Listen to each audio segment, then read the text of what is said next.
Look, I don't want to second-guess the police in the current system. But what we need to do is invent a new system.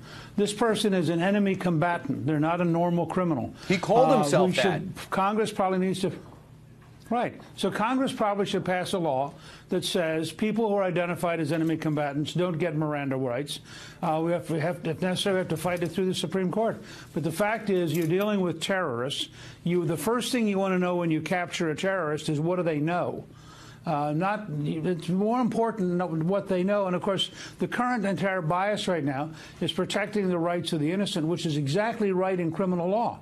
But when you got a guy who's driving a truck and killing 8 people, you don't have an obligation to say, oh, we're going to give you the benefit of the doubt. This is an enemy combatant. This is a person who has sided with the other team. If he were an American citizen, he'd be a traitor.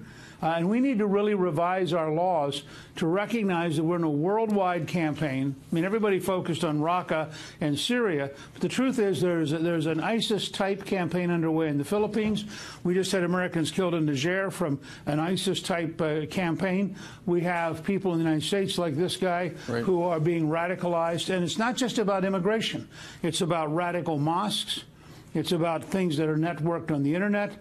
We need a much more aggressive and tough-minded approach to defeating people who are our enemies. What if they're not confused. They're not mental health. They're our enemies. What if they do revise this law? I'm sorry? What if they do revise the law and he doesn't have to, or going forward, anyone who does this again doesn't have to be read the Miranda rights? How can we assure ourselves that they're actually going to talk? Well, you can't assure yourself they're going to talk. We have a heck of a lot better chance getting them to talk if they're not surrounded by lawyers telling them they don't have to say anything. Right. We had a pretty good track record for a while of interrogating people and doing it without torture. I mean, let's be very clear. There are lots of things you can do to get people to talk that are short of torture. And I think you want a sophisticated capability. You don't have to go to Guantanamo if you change the laws inside the U.S. What you can't do is get involved in a trial where the defendant has the right to make you reveal your sources. And suddenly you're having to put your entire system at risk in order to try somebody. And that's why we've always been very resistant to bringing some people back here for trial, because we knew their trials would reveal our secrets. Okay. The nature of the system.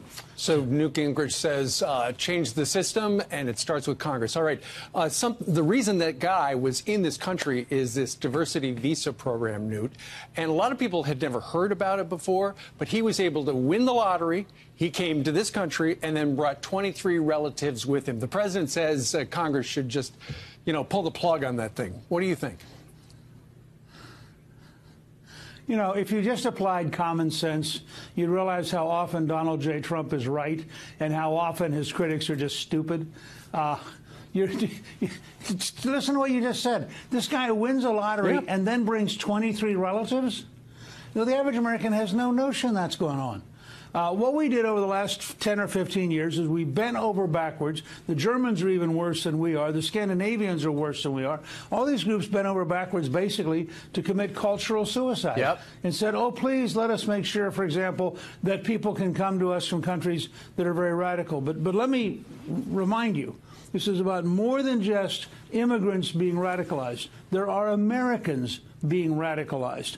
The Santa Barbara terrorist was, in fact, an American, although his wife was from overseas. The Orlando killer was terrorist was an American, although his father had come and was first generation and was in many ways very anti-American. We're going to have to be much tougher about the mosques. We're going to have to be much tougher about what's happening in terms of the internet.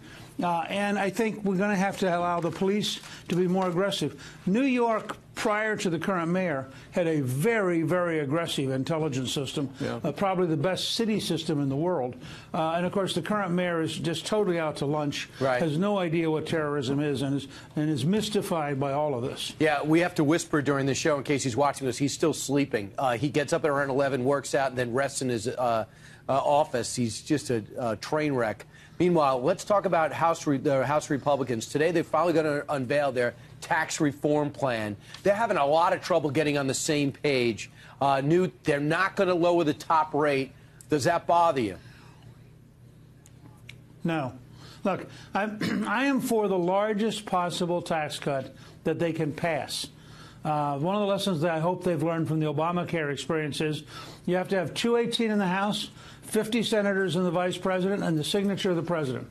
You show me a really nice tax cut that meets those requirements, I'm for it. I'd like it to be as big as possible, but I want it to pass. I'd like it to have as much reform as possible, but I want it to pass. If they can get to a 20% corporate rate, which will lead to an explosion of jobs, if they can dramatically reduce small business taxes down to 25, which is a huge cut from where it is right now, I'm for it. If they can double the middle-class deduction, I'm for it. And now, they're going to have to maneuver some. Look, that's the legislative process. I mean, the whole point of the legislative process is how do you get the votes? And it's the right of every member to say, my district either is better off or it's not better off. And if you can't make my district better off, I'm not voting for it. So there'll be some maneuvering. But I think on balance that they've done a tremendous job. I give Paul Ryan a lot of credit. I give Kevin Brady, the Ways and Means Chairman, a lot of credit. They've been flexible. They've given up things they intellectually would love to have, but they know they can't get them. And I think they're right on the edge of a truly great achievement that will lead to an economic boom of enormous proportions. We'll see if we get the announcement today. It's supposed to be. Newt Gingrich, former Speaker of the House, thanks so much.